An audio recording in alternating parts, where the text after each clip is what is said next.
Pangalan ng ating Panginoong Hesukristo. Mga kaibigan at mga kapatid, isang mapagpalang umaga sa inyong lahat sa pangalan po ng ating Panginoon. Sa awiting ito na inyo pong napapakinggan ay muli pong sumasa inyo ang programang Si Jesus ang Buhay na Pag-asa. Kayo po ay nakikinig sa himpilan ng New Gen FM 100.7. Tayo din po ay napapanood sa Facebook page ng UPC Bulan Church. Ito po ang inyong lingkod, Pastor Randy Rosari ng United Pentecostal Church Bulan, na bumabati po sa inyo at nag-aanyaya na tayo po ay muling magsama-sama sa isang banal at makabuluhang pag-aaral ng mga salita ng Diyos. Atin lamang pong ibukas ang ating mga puso at ang ating mga kaisipan, at ang Panginoon ay bigyan natin ng daan sa ating mga buhay sa umagang ito, mga kapatid, sa pamagitan ng mga espiritual na bagay na ipinaglilingkod po natin sa programang ito. Welcome to our program, Si Jesus ang Buhay na Pag-asa. Sumayin niyo po, mga kababayan, ang kapayapaan at ang biyaya ng ating Panginoon. At nawa pagising natin sa umagang ito, anuman ang ating sitwasyon sa ating mga buhay, ay madama natin ang kalinga at pag-ibig ng ating pong Panginoon. At sa lahat ng ating mga kababayan dito po sa Bayan ng Bulan, pagpalain po kayo ng Panginoon sa 63 na barangay na sakop ng Bulan. Good morning po sa inyong lahat mga kapatid. At sa buong probinsya ng Sorsogon, sa nararating po ng signal ng New Gen FM 100.7. At maging sa ating mga kapatiran sa UPC Bulan Church, sa 3 congregation na ating pinangangasiwaan sa tulong ng ating Panginoon. Good morning po sa inyo dyan, sa ating mga kapatiran sa UPC Magsaysay Bulan. Pagpalain po kayo ng Panginoon. At maging ang ating mga kapatiran dyan po sa UPC Santa Remedios Bulan, pagpalain po kayo ng Panginoon. At maging sa ating congregation dito po sa UPC Iquirino Bulan, sumayin niyo po ang kalakasang physical and spiritual sa biyaya po ng ating Panginoon. Patuloy nating maranasan ang araw-araw na patnubay ng Panginoon at maging ang kanyang provision sa ating mga pangangailangan. And also yung protection ng Panginoon sa ating mga araw-araw na buhay, patuloy po nating maranasan. Maraming salamat sa inyong pagsubaybay sa programang ito mga kapatid, sa ating mga viewers online. Pagpalain po kayo ng ating Panginoon. Salamat sa ating mga intentional regular viewers mga kapatid. Bakit sinabi nating intentional? Sapagkat ang programa po natin ay napakaaga. Usually ay tulog pa po ang karamihan. Ngunit meron po tayong mga regular viewers and listeners sa programang ito. Amen. At salamat po sa Panginoon. Patuloy po kayo na palakasin spiritually at i-bless ng Panginoon ang lahat ng aspeto ng ating pong mga buhay. Ito po ang unang program natin sa radio after ng Bagyong Uwan. So ilang araw po na wala tayong kuryente after ng bagyo. At salamat sa Panginoon na kagabi ay nagkaroon na po ng kuryente dito sa amin. Hindi ko alam kung ito ay magtutuloy-tuloy na kasi kagabi po ay patay sindi pa rin yung ilaw. At salamat sa Panginoon na ngayong umaga ay okay naman po yung ating linya ng kuryente. At salamat po sa Panginoon mga kapatid sa kanyang pag-iingat sa ating mga kababayan sa pinangambahan na super typhoon na si Uwan. Ay dininig po ng Panginoon ang ating mga panalangin na ingatan po ng Diyos ang ating bansa, ang ating bayan, ang ating mga kababayan. Bagamat meron pong mga ilan na nabalita po na buhay na nawala dahil sa bagyo. Subalit kumpara po sa Bagyong Tino ay napakarami po ang mga buhay na nagbuwis doon sa Bagyong Tino kumpara dito sa super typhoon na si Uwan. So dininig po ng Panginoon ang ating panalangin na ang Diyos po ang nag-protect po sa atin. So kaya patuloy nating pasalamatan ang Panginoon sa lahat ng mga panalangin na dinidinig niya, sa lahat ng mga pagsubok na ating napagtatagumpayan, ay dapat lamang na ibalik natin sa Panginoon ang lahat ng papuri, kaluwalhatian at pagsamba. At sa ating pong mga viewers online, okay, saglit natin silang bigyan ng pagbati. Bernardo Matilde Leda Sidugen, good morning. At si Brother Tofe Mendoza, Brother Gary, Sister Isabel Espirito, Sister Nelsie Flores, thank you for watching. Brother Ronald Galang Hipolito, Brother Marvin Santos, Sister Miguela Mira from Italy, si Sister Medel Pagayonan Josephine, thank you for watching. Sister Angelita Liguro, Thank you for watching. Sister Grace Villanueva, pagpalain ka ng Panginoon, kapatid. Sister Rebecca Montemor, dyan sa Laguna. Brother Daniel Gulay Marahay, watching from Palawan. Ayan, nagkita kami nito personal sa Puerto Princesa, Palawan. Pagpalain po kayo ng Panginoon. Sister Nancy Dangla, si Brother Michael Magbutay, pagpalain ka ng Panginoon. Sister Melody Herrero, Sister Helen Hailo, good morning. Sister Eileen Zabala, Sister Evelyn Buanghang, si Reynaldo Mercado Cornejo Mendoza. Thank you for watching. At maging si Sister Evelyn Acuña. Ayan, pagpalain ka ng Panginoon. Maging ito, foreigner at ito, Aps M. Shiwa Makuka. Thank you for watching, my brother.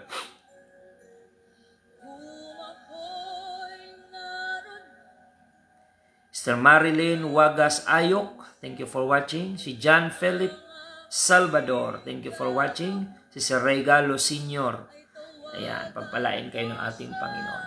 At pakishare-share na lang ng ating pong episode ngayong umaga, mga kapatid, upang marami po ang maabot ng salita ng ating Panginoon. At sa lahat ng mga kapatiran, ang mga schedule po natin ng gawain, mga kapatid, at sa ating mga viewers,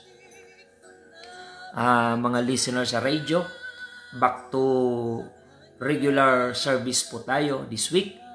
Ang ating pagsamba Sabado dyan po sa UPC Magsaysay Bulan, alas 6:30 ng umaga. At dito po sa UPC Iquirino Bulan ay Sabado din po, alas 8 ng umaga. Magkasunudan lang po yan. Dahil lumilipat lamang po ang inyong lingkod after preaching sa Magsaysay, ay lipat dito sa Iquirino, the same day, mga kapatid, Saturday. At paglinggo naman po, dyan po tayo sa UPC Santa Remedios Bulan, alas 7 po ng umaga. At meron pong announcement ang Ladies Department sa panguna ni Sister Ning Sadol, our Ladies President. Meron pong gawain ang mga nanay ng UPC Bulan this coming Sunday, alauna po ng hapon sa UPC Santa Remedios Bulan. So doon po yan sa darating na linggo, mga kapatid, ang gawain ng mga nanay. At Sabado may bayanihan po ang mga tatay at mga youth dyan po sa UPC Santa Remedios Bulan para i-repair yung mga damage ng church na epekto po ng bagyo. So yan po yung bayanihan Saturday dyan po sa Santa Remedios UPC Church. At yan po ay pangunahan ni Brother Joseph Madrona, our AMD President, at Brother Angelo Cabiles, ang Youth President. So yan po yung ating mga gagawing repair na mga damage ng bagyo sa ating pong sambahan at maging yung mga bakod at marami pang iba. Patuloy po tayo sa ating programa, mga kapatid, and by this time tayo po ay manalangin sa Panginoon upang hilingin po natin ang patnubay ng Diyos sa pag-aaral po natin ng Kanyang banal na salita. Tayo po ay manalangin.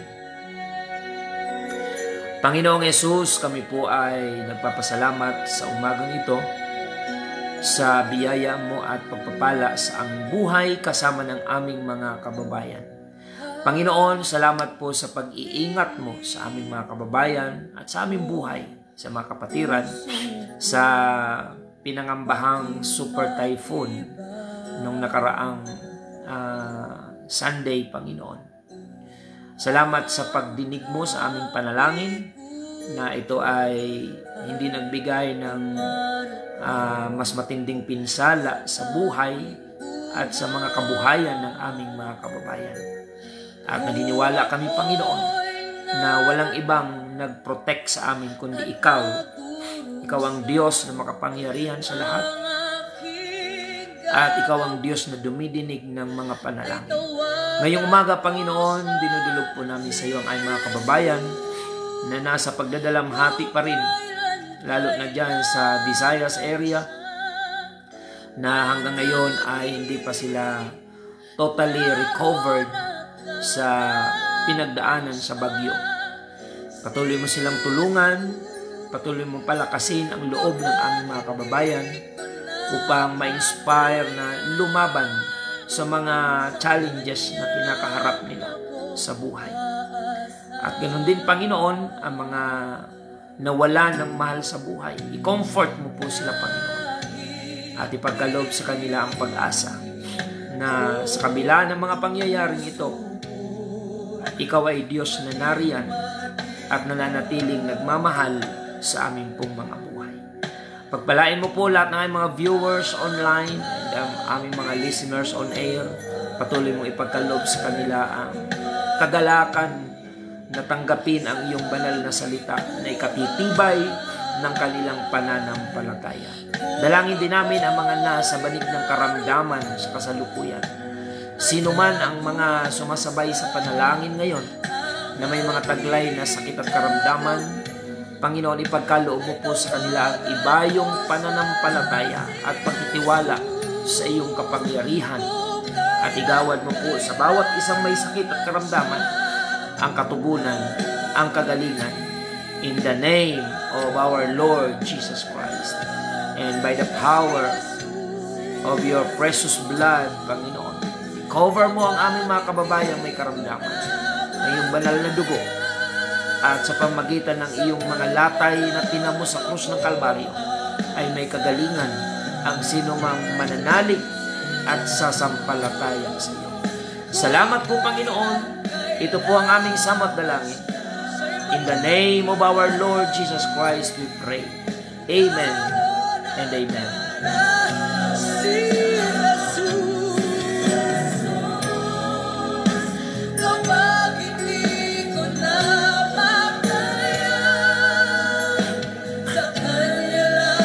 Good morning kay Brother Michael Regidor, our technician, dyan po sa radio station na nag-assist po sa atin. Malinaw daw po ang ating audio, ang ating signal.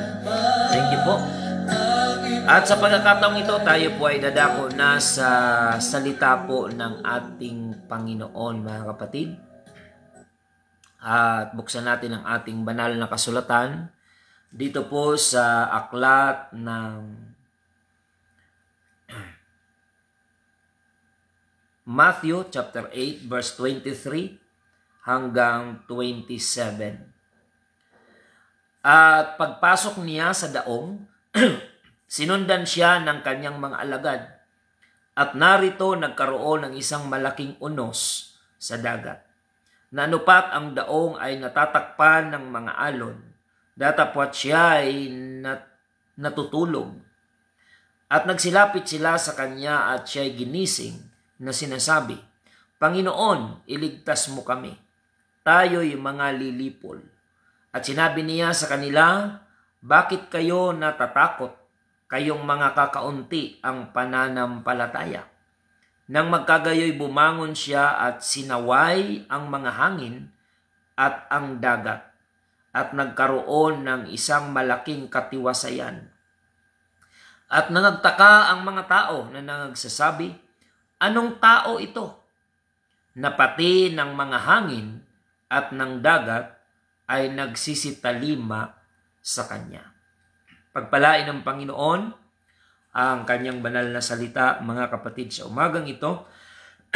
Ang ating pong pag-aaralan ngayon ay pinamagatang The Man That Can Command the Wind and the Sea. Ang taong si Jesus na kayang utusan ang hangin at maging ang karagatan. Mga kapatid, sa mga matagal nang nag-aaral ng salita ng Diyos o ng Biblia, ay hindi po mahirap unawain ang dalawang kalagayan ng ating Panginoong Hesukristo.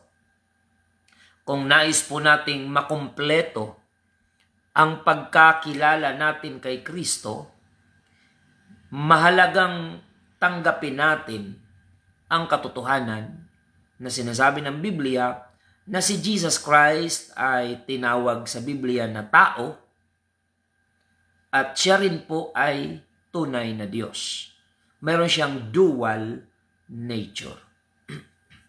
Kapag sinabi natin na si Jesus Christ ay tao, hindi po yun labag sa salita ng Diyos. Sapagkat sinasabi nga po ng Biblia, kagaya ng binasa natin, mga kapatid, tinawag ng mga alagad na si Jesus ay tao. Wala pong problema doon. Subalit, kalahati lang ni Jesus Christ yung pagiging tao. Kung nais natin na makompleto ang pagkakakilala natin kay Kristo, ay tanggapin natin yung kalahati. Kasi yung half-truth, hindi po yan whole truth. Si Jesus Christ ay tao,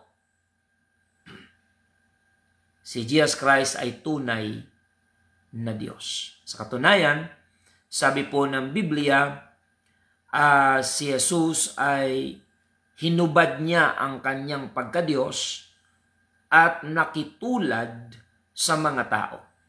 Yung binasa natin kanina na si Jesus Christ ay natutulog, doon sa senaryo na yon, habang siya ay nasa daong, ay makikita natin yung pag-iral, yung pag-exist ng dalawang kalagayan ng Panginoong Hesukristo.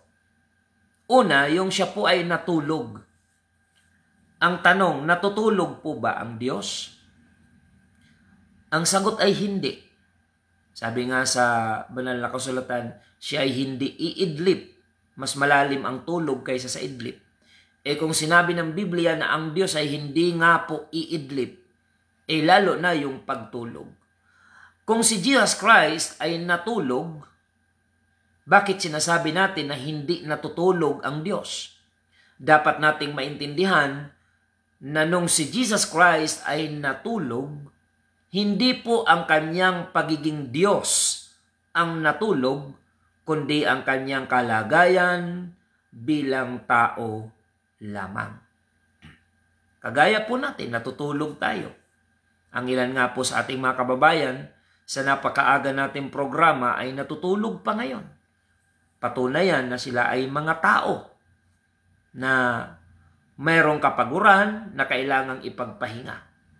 Kaya nga ang gabi ay dinisign ng Panginoon, ginawa ang gabi upang magpahinga ang tao at sa araw ay gumawa o magtrabaho. So ang Diyos, hindi po siya napapagod, hindi siya natutulog. Pero bakit si Jesus Christ ay natulog? Sapagkat siya po ay may kalagayan bilang tao. Tingnan natin mga kapatid. Jesus is both God and man. He is the God who manifested in the flesh and became the Son of God and the Son of Man.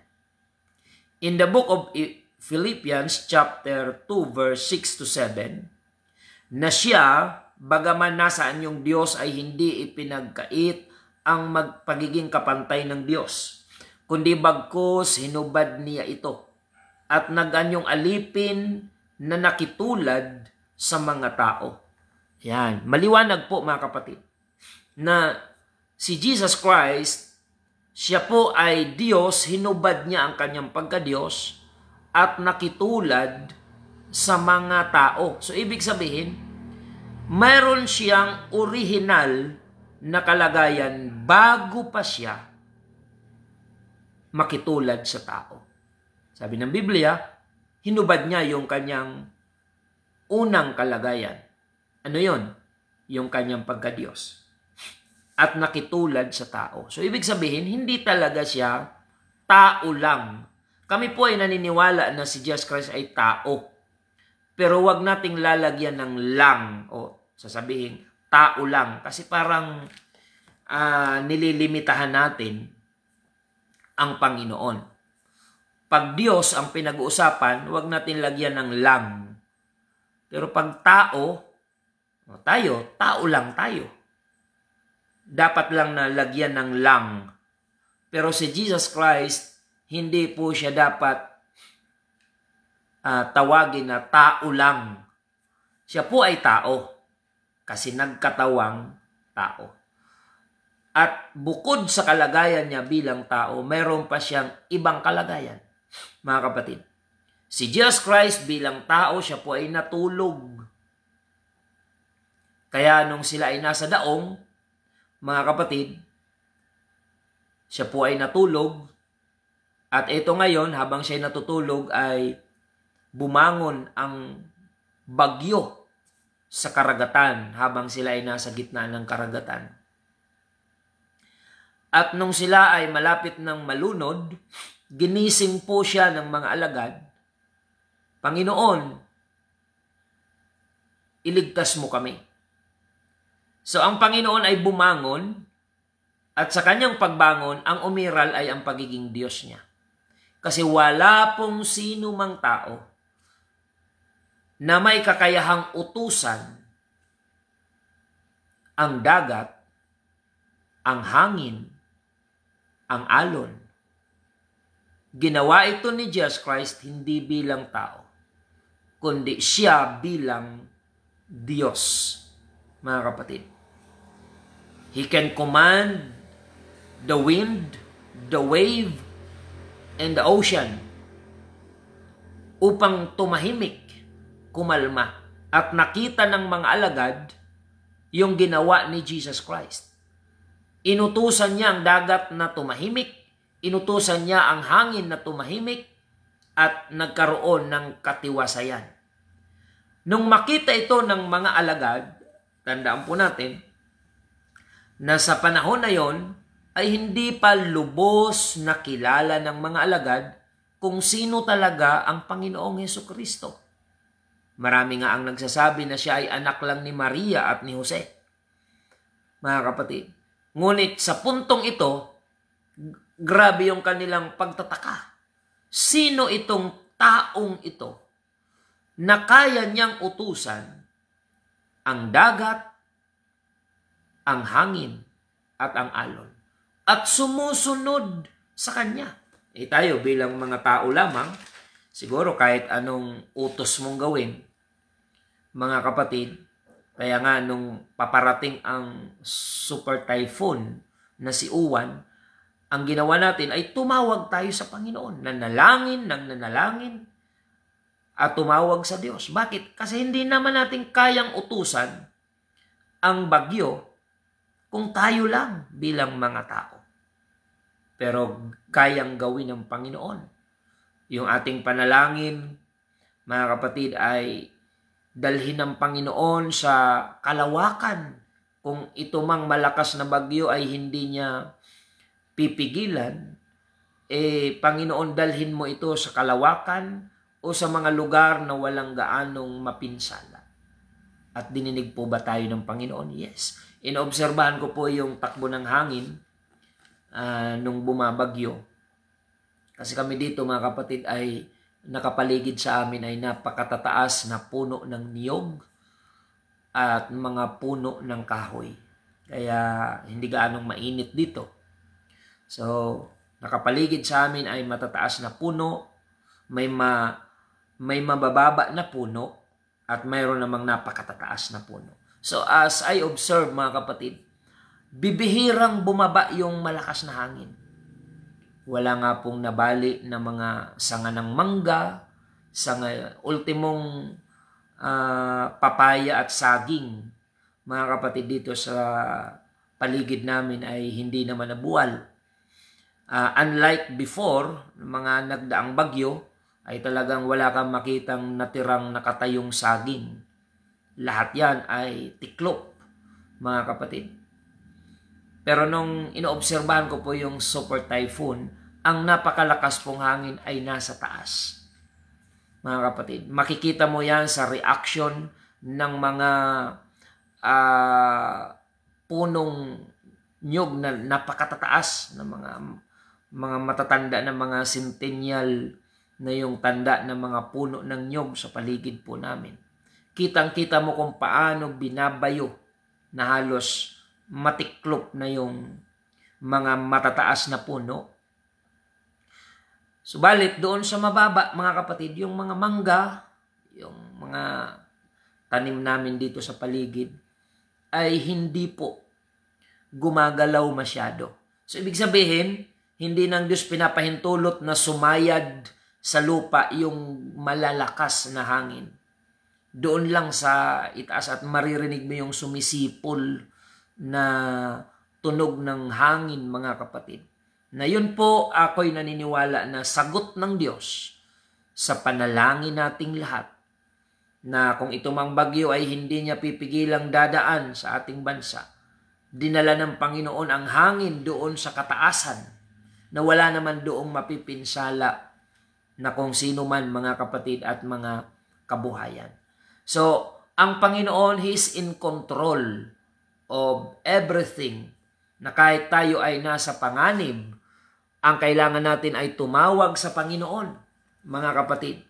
At sabi po ng Jeremiah chapter 32 verse 17, Ah, Lord God, behold, Thou hast made the heaven and the earth by Thy great power and stretched out arm, and there is nothing too hard for Thee.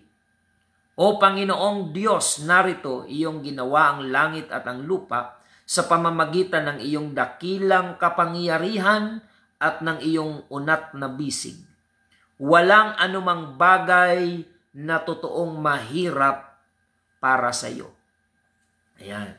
Jesus Christ can command everything. Alam nyo, sa tao lang ang Diyos hirap mag-utos eh. Kasi ang tao may free will. Amen. Pero sa mga kalikasan, mga kapatid, kaya ng Diyos utusan ang kahit anong nilikha niya. As I observe, mga kapatid, sa tao lang ang Diyos nahihirapan mag-utos. Dahil ang tao matigas ang ulo at mayroong freedom of choice. Pero kapag inutusan niya ang dagat, susunod sa kanya ang dagat. Pag inutusan niya ang mga isda, susunod sa kanya ang isda. Kung maalala nyo, maging sa panahon ni Elijah, inutusan ng Diyos ang uwak upang magdala ng pagkain kay Elijah. Sa panahon ni Daniel, pinigilan ng Diyos ang bibig ng leon upang huwag sakmalin, huwag kainin si Daniel sapagkat siya ay lingkod ng Diyos. So ang mga hayop kayang utusan ng Panginoon, mga kapatid. Sa panahon ni Balaam o ni Balak, mga kapatid, maging yung asno ay inutusan ng Diyos magsalita. So God can command anything and everything through His power, mga kapatid, because nothing is impossible with God. Another verse, sabi ng Panginoon sa Jeremiah 32 verse 27, Behold, I am the Lord, the God of all flesh. Is there anything too hard for me? Narito, ako ang Panginoon, ang Diyos ng lahat ng laman. May anumang bagay baga na mahirap para sa akin? May bagay ba na hindi ng Diyos kayang gawin?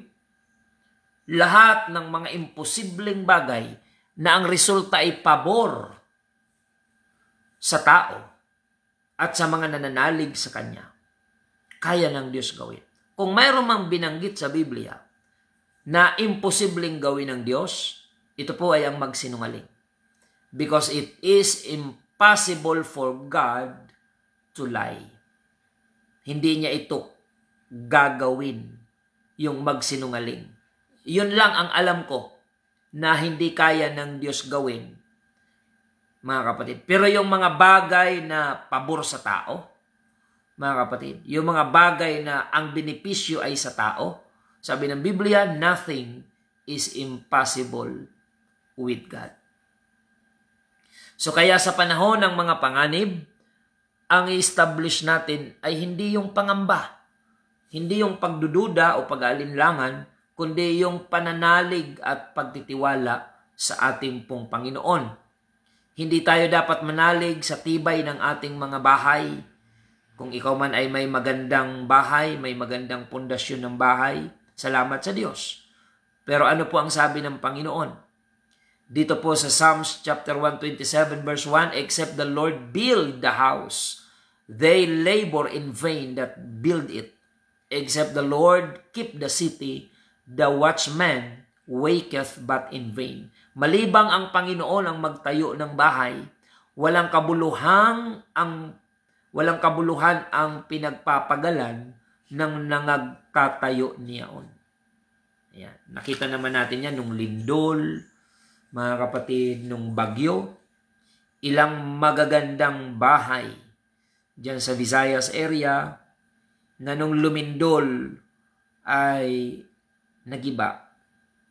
Nung bumagyo ay binaha. May mga inanod na bahay. Sabi ng Panginoon, malibang kanyang itayo ang bahay, walang kabuluhan ang pagpapagal ng mga nagtatayo niyaon. Malibang ingatan ng Panginoon ang bantay, o malibang ang Panginoon ang mag-ingat ng bayan, ayan, ang bantay ay gumigising sa walang kabuluhan. Nagpapasalamat po tayo doon sa mga aktibong barangay officials nung bagyo na nagpapaalaala kung kailangan lumikas. Ang ilan ay talagang tumulong na lumikas doon sa mga safe na lugar sa ating mga kababayan. Pero ang sabi ng Biblia, malibang ang Panginoon ang mag-ingat sa ating bayan, wala ring saysay yung mga ginagawa ng mga authorities. So we respect and we honor. Nagpupugay tayo doon sa mga LGU authorities natin na ginampanan nila yung kanilang tungkulin sa panahon ng bagyo. Pero kung sila lang at wala ang Diyos, ay wala rin pong saysay yung kanilang pagpapagal. So ano ang ibig sabihin? Hindi natin ini-ignore o binabaliwala yung kanilang pagpapagal, mga officials natin. Ang pinupunto natin dito, anumang pagpapagal ang gawin ng tao, kung hindi ang Diyos ang siyang magpapasyang ingatan tayo, ay wala po tayong magagawa. Now, may mga narinig tayo o may mga nakita tayong post na tungkol sa pag-appreciate sa Sierra Madre Mountain Range, mga kapatid, mountain ranges. So, wag po tayong magkamali na kung sino ang dapat pasalamatan. Ang bundok, yung Sierra Madre, na sinasabi nga po na nagsilbing pananggalang sa bansa natin sa panahon ng bagyo, ang may gawa po ng bundok, ang dapat nating i-recognize, pasalamatan, i-post. Sino ang may gawa ng bundok? Walang iba kundi ang Panginoong Hesukristo, ang nag-iisang Diyos. Sa halip na purihin natin yung creation, mga kapatid, ang dapat nating purihin at pasalamatan ay ang Creator, mga kapatid. Dahil ang bundok, hindi man yan nagsasalita, ang bundok ay hindi man yan. Walang isip yung bundok, sa madaling sabi. Kung pagaganahin natin yung sentido komon, yung bundok, ang Diyos ang naglagay dyan. May purpose yan. Kaya nga hindi yan dapat tinatanggal. Hindi yan dapat binabago o dinidevelop para gawing resort ng mga mayayamang politiko o sino mang mga may kaya sa buhay na walang magawa sa kanilang mga pera. Yung mga kabundukan ay dapat, yan ay protected area under our government. Dahil kapag inabuso mo yung kalikasan, nilagay ng Diyos yan dyan. Dahil may purpose po yan. Ano ang purpose ng Diyos? Naglagay siya ng mga kabundukan. To protect the people. Bago pa man yan magkaroon ng mga sakuna, alam na ng Diyos na magkakaroon. Kaya naglagay siya ng mga bundok. Tinatanggal naman ng tao yung bundok. Mga kapatid. Kaya yung paghina, sabi sa balita, humina yung bagyo nung tumama sa mga kabundukan ng Sierra Madre, nabasag yung puwersa ng bagyo. Hindi po yung bundok ang nagpasyang proteksyonan tayo. Ang nagpasya ay ang Diyos noon pa man. Alam ng Diyos kung gaano karaming bagyo ang darating sa mundo, darating sa bansa natin. Alam ng Diyos yan. At wala namang kamalay-malay yung bundok. Sapagkat wala yang isip, wala yang memorya, mga kapatid. Ang bundok ay creation ng Diyos. Hindi siya ang creator. Hindi po ang bundok tumubo mag-isa sa kanyang sarili. May Diyos na naglagay dyan. At kung mayroon man tayong dapat pasalamatan, na sa bagyo ay tayo ay naprotektahan, hindi po ang bundok ng Sierra Madre. Oo, dapat nating proteksyonan yung bundok na yan. Pero ang naglagay ng bundok na yan, na walang iba kundi ang nag-iisang Diyos, ang Panginoong Hesukristo, siya ang dapat na binabandila natin ang pangalan upang pasalamatan, upang luwalhatiin, upang papurihan sa lahat ng kabutihan niya sa ating pong mga buhay. All the glory belongs to our Creator. Not to His creation, but to our Creator, the Lord Jesus Christ. Diyan nagkakamali yung mga tao, mga kapatid.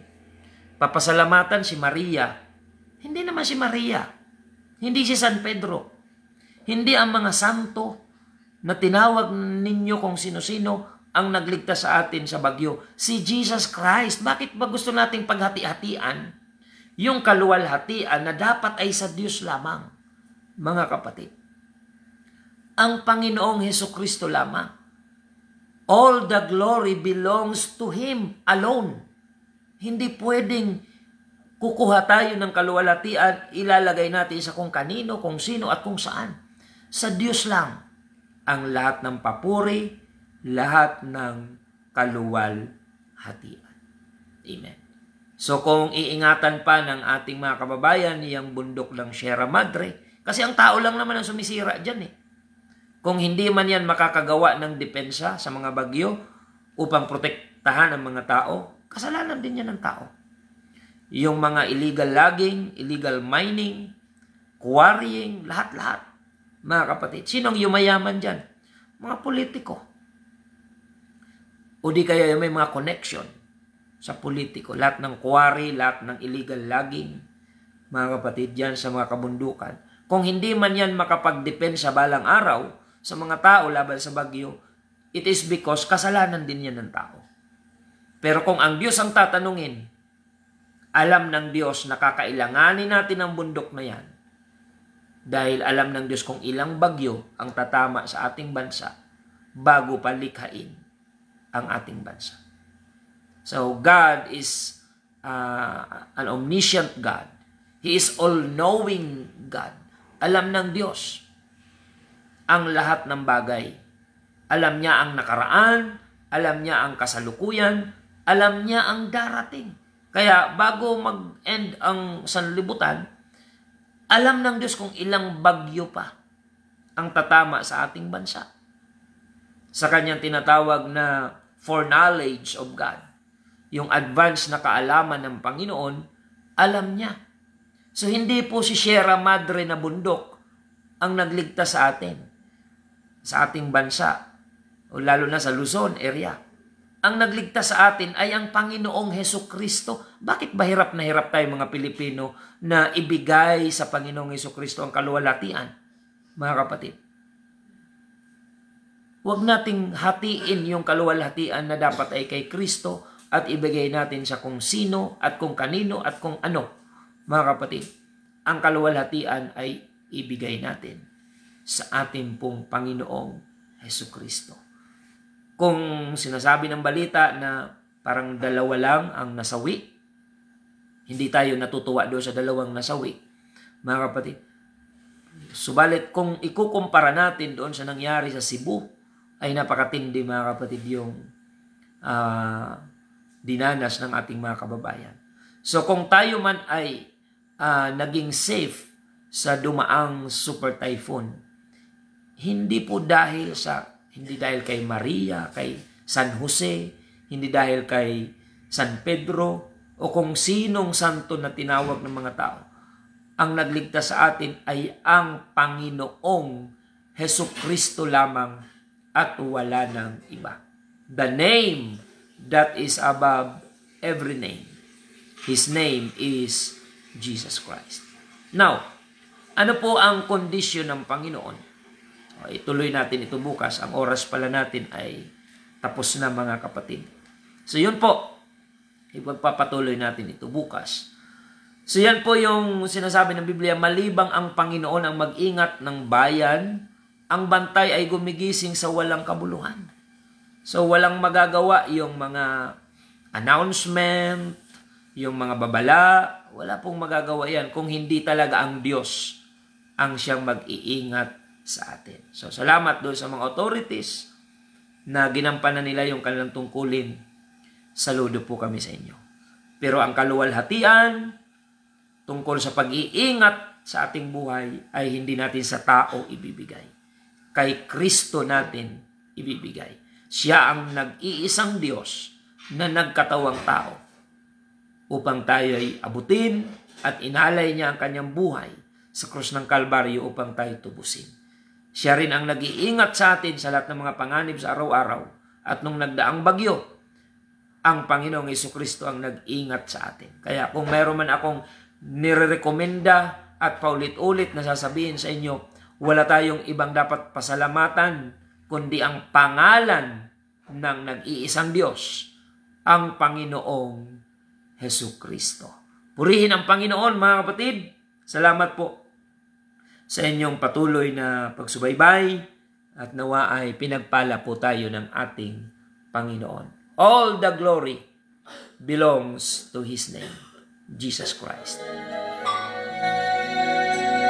Tayo po ay manalangin, mga kapatid.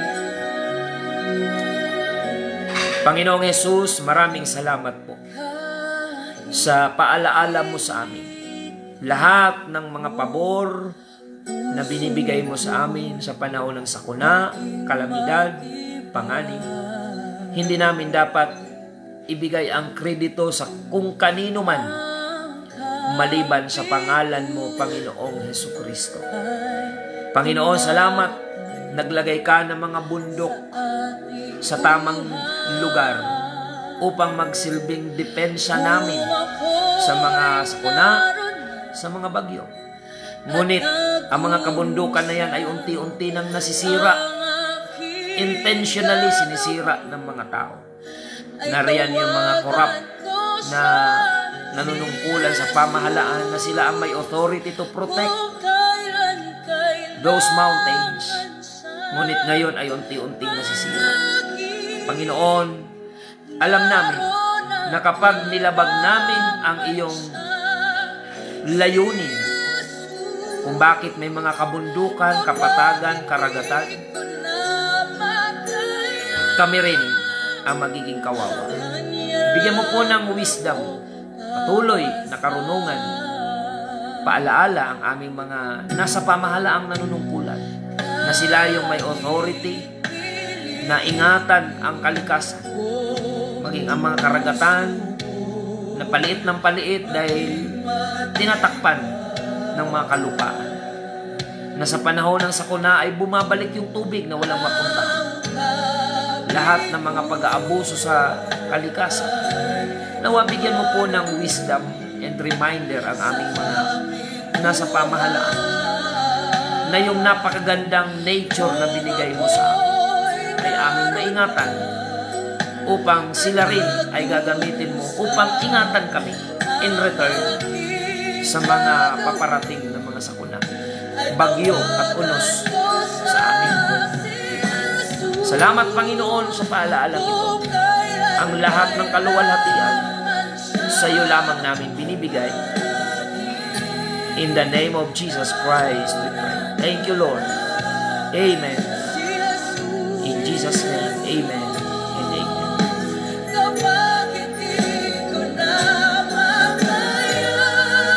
Mga kapatid, maraming salamat po sa inyong pagsubaybay at inaanyayahan po namin kayo sa ating mga schedule ng gawain, mga kapatid.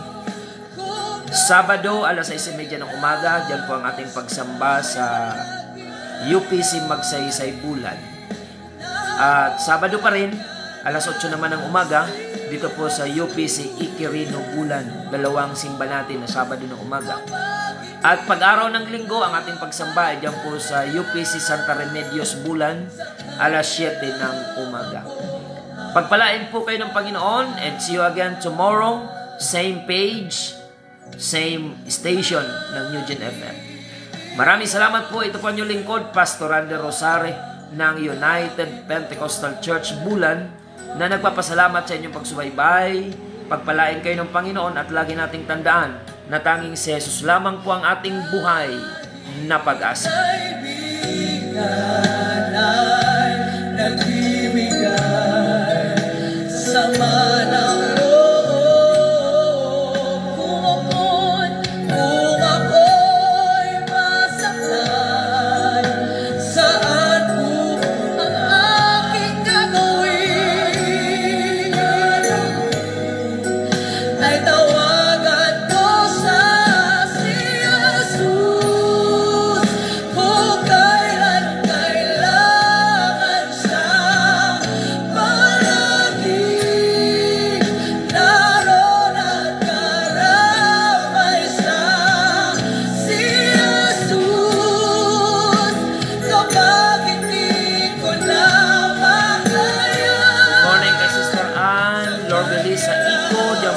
Dubai, pagpalain ka ng Panginoon.